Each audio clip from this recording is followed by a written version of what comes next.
ఎన్టీఆర్ జిల్లా గంపలగూడెం మండలం వెనగడప వద్ద ఉన్న కట్టెలేరు వంతెన కూలిపోయిన వంతెన దగ్గర సిపిఎం బృందం ఈరోజు పర్యటించింది.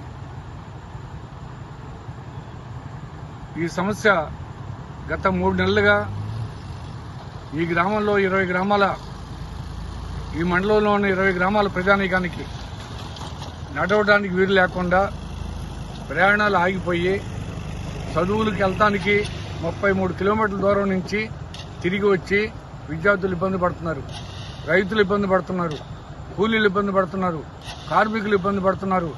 అన్ని రకాల ప్రజానీకం ఇబ్బంది పడుతున్న పరిస్థితి. మహిళలు వృద్ధులు యొక్క బాధ అంతా ఇంత కాదు, వర్ణాతీతం.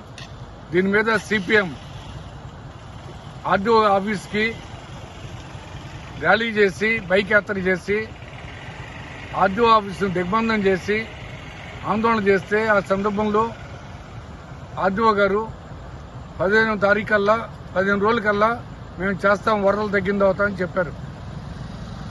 ఇప్పటి వరకు ప్రిపరేషన్ జరగట్లేదు. అలాగే దీనికి హై లెవెల్ బ్రిడ్జి నిర్మాణాన్ని కూడా డిసెంబర్లో టెండర్ పిలుస్తామని చెప్పారు. డిసెంబర్ 1 నాటికి టెండర్ పిలుస్తామని చెప్పారు. దానికి కూడా ఇంకా ప్రిపరేషన్ జరగట్లా. ఇక్కడ ప్రజలు నానా తంటాలు పడుతున్నారు. ఈ మధ్య వెనగడపకు సంబంధించిన ఒక వ్యక్తి వాళ్ళ కుటుంబంలో శుభకార్యం ఉంటే ఆ శుభకార్యానికి బంధువులు మిత్రులు రావడం కోసం 15,000 రూపాయలు ఖర్చు పెట్టి కొన్ని రిపేర్ చేస్తే ఇప్పుడు కష్టాలు పడి గోతుల్లో పడి అటు ఇటు నడక కొద్దిగా నడవడం జరుగుతుంది. ఒక వ్యక్తి 15,000 ఖర్చు పెడితేనే కొద్దిగా రాకపోకలకి కొంత సౌకర్యం వచ్చింది. ప్రభుత్వం తలుచుకుంటే ఇది 2 రోజుల్లో పరిష్కారం అవడం పెద్ద పని కాదు. మొత్తం మిషన్లు తీసుకొచ్చి 2 రోజుల్లో మొత్తం పరిష్కారం చేయొచ్చు.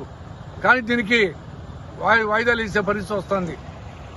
ఎమ్మెల్యే 1,50,00,000 రూపాయలు ఖర్చు పెట్టాడన్నారు. మరి ఎక్కడ పోసారో తెలియట్లా. కానీ ఇక్కడ మాత్రం వంతెన లేదు. హై లెవెల్ వంతెన కట్టాలని అడుగుతున్నాం. హై లెవెల్ వంతెన కట్టడానికి ఎక్కడ దారి లేదు. ఎందుకు కట్టరు? కారణం ఏంటి? ఏమి ఇబ్బంది వచ్చింది? ఒక ప్రధానమైన మండల కేంద్రానికి, అలాగే హైదరాబాద్ నుంచి వచ్చే విజయవాడ నుంచి వచ్చే ప్రధాన రహదారిగా ఉన్న చెమలపాడు నుంచి ఉన్న ప్రధాన దారికి వంతెన లేదు. ఈ వంతెన లేకపోయేసరికి ప్రయాణాలు ఆగిపోతున్న విషయం తెలుసు.